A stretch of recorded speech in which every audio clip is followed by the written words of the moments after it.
अगर खुद को इंसान कहलवाना है तो 6 फीट की हाइट होनी जरूरी है। अरे इन्होंने तो गोवा के नारियल के पेड़ों को भी पेड़ नहीं माना।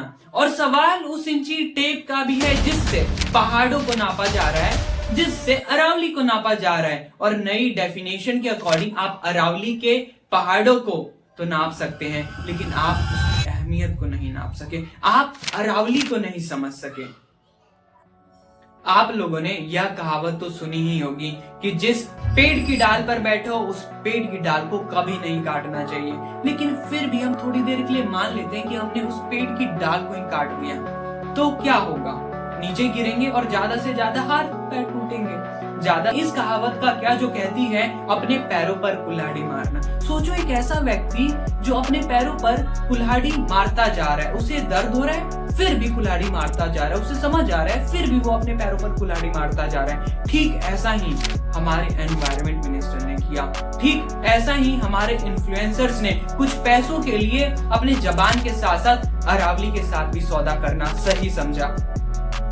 हमारे एनवायरमेंट मिनिस्टर 100 मीटर की नई डेफिनेशन लेकर आते हैं ताकि अरावली में इलीगल माइनिंग को रोका जा सके। और ये एजेंडा कई हद तक पूरा होते हुए भी दिख रहा है, क्योंकि नई डेफिनेशन के अकॉर्डिंग 90% पहाड़ अरावली में कंसीडर ही नहीं होंगे, जिससे आप लोग खुले में माइनिंग कर पाओगे और इलीगल माइनिंग रुक जाएगी। क्योंकि अभी जो इलीगल माइनिंग हो रही है उस इलीगल माइनिंग को आप लोग लीगल कर दोगे।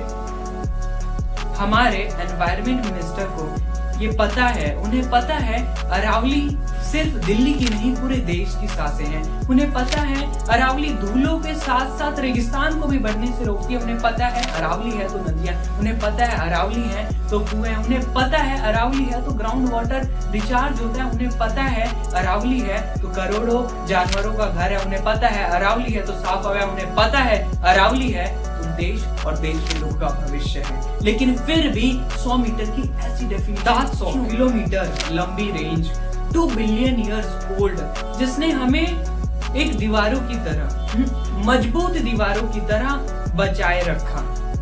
100 मीटर की नई डेफिनेशन को आप यूं समझिए, एक पेड़ है जो कि आपको ऑक्सीजन दे रहा है, आपको जीवन दे रहा है। अब वो पेड़ किसी कारणवश सूखने लग गया, तो अब आपने बोला कि अब ये पेड़ नहीं है क्योंकि ये किसी कारण की वजह से सूख रहा है। मतलब ये क्या बात हुई? जिस पेड़ ने आपको जीवन दिया, जिस पेड़ ने आपको सांसें दी, जिस पेड़ ने आपको हवा दी, वो अब पेड़ नहीं है सिर्फ इस वजह से कि वो सूखने लग गया। जिस पेड़ ने आपके लिए अपने आप को न्यौछावर। राजस्थान की अमृता देवी जब सैनिक कुल्हाड़ी लेकर खेजड़ी का पेड़ काटने आए ताकि वो राजा के लिए महल बना सके, तब अमृता देवी जी खेजड़ी के पेड़ से लिपट गए। उनके साथ साथ उनके 3 बच्चे भी खेजड़ी के पेड़ से लिपट गए और 363 लोगों ने भी ठीक ऐसे ही किया। सैनिकों ने अमृता देवी जी को और उनके साथ सभी लोगों को डराया, धमकाया, लेकिन अमृता देवी जी ने सिर्फ ये कहा और वो खेजड़ी के पेड़ से लिपटी। और आखिर में सैनिकों ने अमृता देवी जी का गला धड़ से अलग कर दिया और उनके साथ साथ उनके 3 बच्चों का भी और 363 लोगों ने भी जाने दे दी। दोस्तों, अमृता देवी जी के आखिरी शब्द यही थे, सिर साटे रुख रहे तो भी सस्ता जान। मतलब ये, सिर देकर भी अगर पेड़ बचाया जा सकता है तो हमारे लिए वो सौदा भी सस्ता है। दोस्तों, ये सर कल भी नहीं झुके थे, आज भी नहीं झुकेंगे। तब तक सवाल पूछते रहेंगे जब तक सरकार की नीतियां हमारे पर्यावरण के खिलाफ आती रहेंगी। और ये सोशल मीडिया और पूरे देश के हर कोने में हो रहे प्रोटेस्ट ने साबित करके दिखा दिया। दोस्तों, अमृता देवी जी ने अपने साथ साथ अपनी पूरी पीढ़ी को न्यौछावर कर दिया।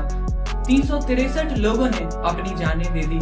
ये कहानियां, ये शख्सियत हमें सिखाते हैं, ये सिखाते हैं हमें कि हमारे लिए अगर सबसे महत्वपूर्ण है तो वो है पर्यावरण।